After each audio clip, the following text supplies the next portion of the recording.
किस्से क्रांतिकारियों के जिन्होंने इंकलाब के शोलों को बुझने नहीं दिया।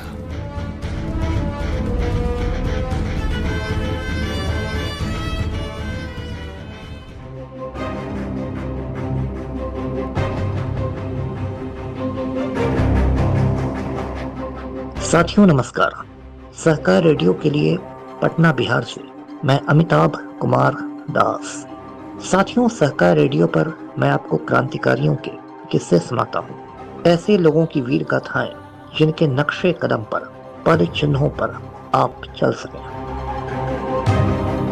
आज जिस बहादुर क्रांतिकारी की कहानी मैं सुनाने जा रहा हूँ, उन्हें सिर्फ 18 बरस की उम्र में फांसी पर लटका दिया गया था और उन्हें पूरी दुनिया खुदीराम बोस के नाम से जानती है।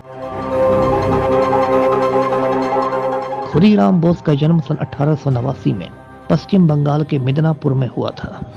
उनके पिता तहसीलदार थे, लेकिन जब खुदीराम बच्चे ही थे तो उनके माता पिता दोनों का इंतकाल हो गया। इसके बाद खुदीराम की बड़ी बहन ने उनका पालन पोषण किया। जब खुदीराम 14-15 बरस के हुए तो वे अरविंदो घोष और सिस्टर निवेदिता की सभाओं में जाने लगे।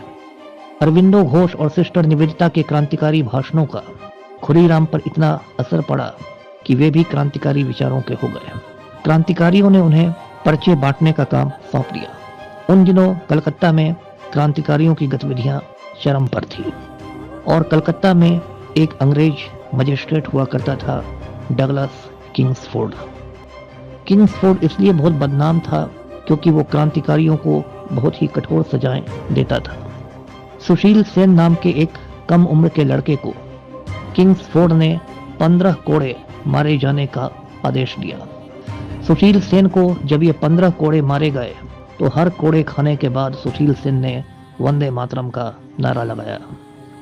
जब ये खबर अखबारों में छपी तो क्रांतिकारियों का खून खौल उठा।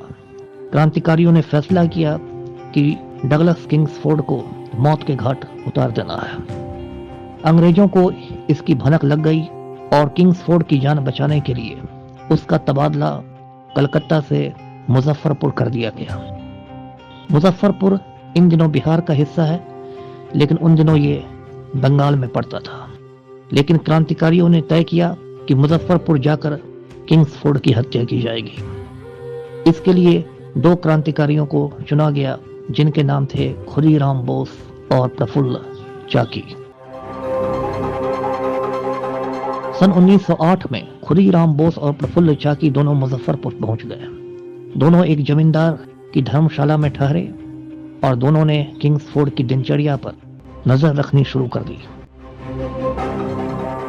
दोनों क्रांतिकारियों ने पाया कि किंग्सफोर्ड रात में एक यूरोपियन क्लब जाता है अपने घोड़ा गाड़ी में बैठकर, अपनी बग्घी में बैठकर।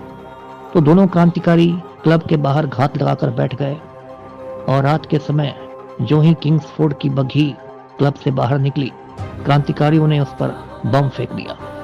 संयोग ऐसा था कि उस घोड़ा गाड़ी में किंग्सफोर्ड सवार नहीं था, 2 अंग्रेज महिलाएं थीं और दोनों की मौत हो गई। इस हमले के बाद खुदीराम बोस और प्रफुल्ल चाकी दोनों घटनास्थल से भाग निकले। खुदीराम बोस 25 मील तक चलते दौड़ते हुए काफी आगे निकल गए और एक चाय की दुकान पर जाकर उन्होंने पानी मांगा।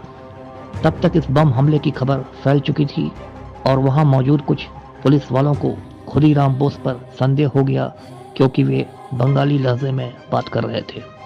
धरपकड़ के दौरान खुदीराम बोस की पिस्तौल गिर गई और उसके बाद उन्हें गिरफ्तार कर लिया गया। जब खुदीराम बोस को कोर्ट में पेश किया गया तो उन्होंने बम हमले की बात कबूल ली और उसके बाद अंग्रेज मजिस्ट्रेट ने उन्हें मौत की सजा सुनाई। मौत की सजा सुनाने के बाद भी खुदीराम बोस मुस्कुराते रहे। अंग्रेज मजिस्ट्रेट ने उनसे पूछा कि क्या वे सजा की गंभीरता को नहीं समझ रहे। इस पर खुदीराम बोस ने जवाब दिया कि वे अच्छी तरह सजा की गंभीरता को समझ रहे हैं और यदि मजिस्ट्रेट साहब उन्हें कुछ वक्त दें तो वे उन्हें भी बम बनाना सिखा देंगे। तो ऐसे थे खुदीराम बोस। अगस्त 1908 में मुजफ्फरपुर जेल में खुदीराम बोस को फांसी पर लटका दिया गया। उस समय उनकी उम्र 18 बरस और कुछ महीने थी और वे फांसी पर लटकने वाले सबसे युवा क्रांतिकारियों में एक हो गए। खुदीराम बोस की शहादत बेकार नहीं गई। खुदीराम बोस की शहादत ने पूरे हिंदुस्तान को हिला कर रख दिया। बंगला कवि पीताम्बर दास ने खुदीराम बोस की शहादत पर एक बंगला गीत लिखा जो काफी लोकप्रिय हुआ। हाँसी हाँसी चोड़ बे फांसी, देख बे जोगत बासी। एक बार বিদায় দে মা ঘুরে আসি, একবার বিদায় দে মা ঘুরে আসি। হাসি হাসি পড়ব ফাঁসি, দেখবে ভারতবাসী। আমি হাসি হাসি পড়ব ফাঁসি, দেখবে ভারতবাসী। একবার বিদায় দে মা ঘুরে আসি, একবার বিদায় দে মা ঘুরে আসি। यानी कि मैं हंसते हंसते फांसी पर चढ़ूंगा और दुनिया वाले देखेंगे। भारत माता मुझे इस बार विदा करो, मैं फिर लौट कर आता हूं।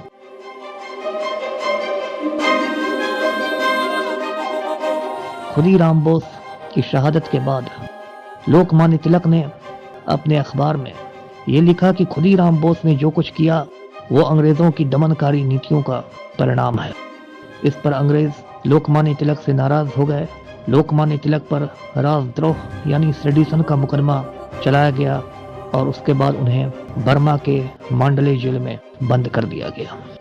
साथियों, खुदीराम बोस के दूसरे साथी प्रफुल्ल चाकी भी वहां से भाग निकले थे और भागकर वे पटना के मोकामा रेलवे स्टेशन पर पहुंच गए। वहां जब पुलिस वालों ने उन्हें घेर लिया तो प्रफुल्ल चाकी ने खुद को ही गोली मारकर खुदकशी कर ली। इस तरह प्रफुल्ल चाकी भी शहीद हो गए। साथियों, आपको यदि उत्तरी बंगाल के सिलीगुड़ी शहर जाने का कभी मौका मिले तो वहां की मुख्य सड़क पर जरूर जाइएगा जिसका नाम है हिल कार्ट रोड। इस सड़क की एक छोर पर खुदीराम बोस की एक बहुत बड़ी प्रतिमा लगी हुई है और खुदीराम बोस उस प्रतिमा में अपनी जानी पहचानी पोशाक यानी धोती कुर्ता में नजर आ रहे हैं। हिल कार्ट रोड पर खुदीराम बोस की उस बड़ी सी प्रतिमा को देखकर आप अभिभूत हो जाइएगा। और जिस मुजफ्फरपुर सेंट्रल जेल में उन्हें फांसी दी गई थी, अब उस जेल का नाम शहीद खुदीराम बोस जेल मुजफ्फरपुर कर दिया गया है। तो ये थी साथियों खुदीराम बोस की अमर कहानी। फिर किसी क्रांतिकारी की दास्तान के साथ मैं हाजिर होऊंगा। तब तक अमिताभ कुमार दास को आज्ञा दीजिए। नमस्कार।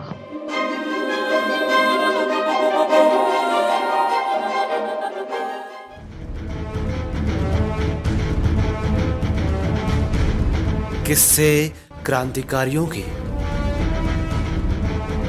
जिन्होंने इंकलाब के शोलों को बुझने नहीं दिया।